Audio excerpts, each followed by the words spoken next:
In Rotherham, South Yorkshire, quiet streets and brick houses hid a terrible reality. Children were being sexually exploited for more than a decade, while the institutions meant to protect them repeatedly failed. From the late 1990s, warnings came in. Teachers noticed children missing from care. Social workers reported grooming patterns. Girls as young as 11 were being targeted. Names of repeated offenders appeared: Shabir Ahmed, Adil Khan, Arshid Hussain, ordinary men, taxi drivers, takeaway owners, laborers committing extraordinary harm. Jane Sr., a determined youth worker, meticulously documented each incident, every missing child, every suspicious adult, every warning sent to council offices and police stations. But each report was met with hesitations.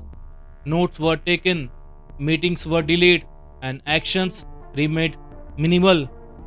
Detective Sergeant Mark Ellison, a conscientious police officer, submitted intelligence reports and escalated concerns. He observed the same offenders repeatedly involved, yet colleagues hesitated to act.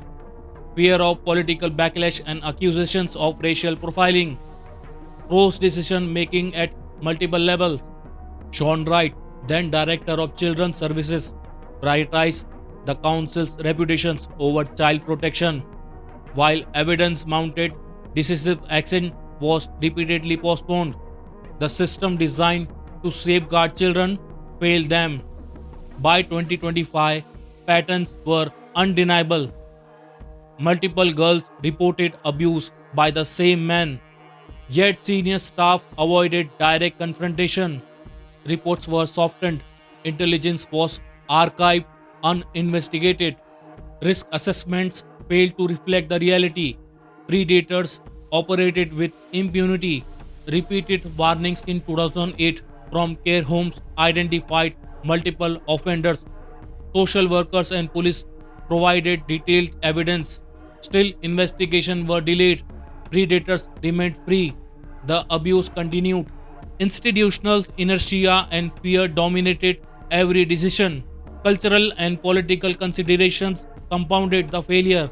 Officials feared community backlash. They feared accusations of racism. Reports carefully avoided ethnic descriptors. Patterns were obscured. The result: repeated inaction despite clear evidence of harm. Whistleblowers like Jane Sr. faced resistance and isolation. Every attempt to escalate concerns was met with cautionary advice. Tread lightly. Detective Ellison recalled feeling helpless as bureaucracy and fear blocked the protection of children. Courage was stifled by political sensitivity. The 2014 J report highlighted the consequences. Over 1,400 children had been abused between 1997 to 2013. Multiple offenders were named. Repeated warnings were ignored.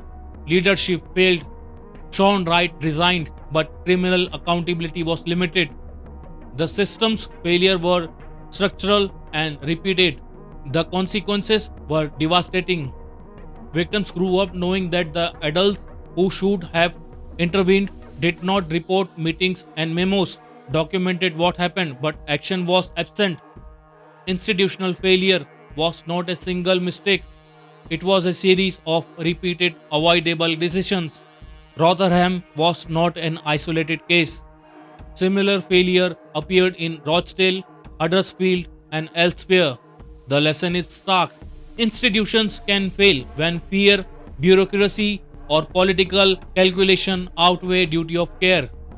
Vigilance, courage, and accountability are essential to prevent tragedy.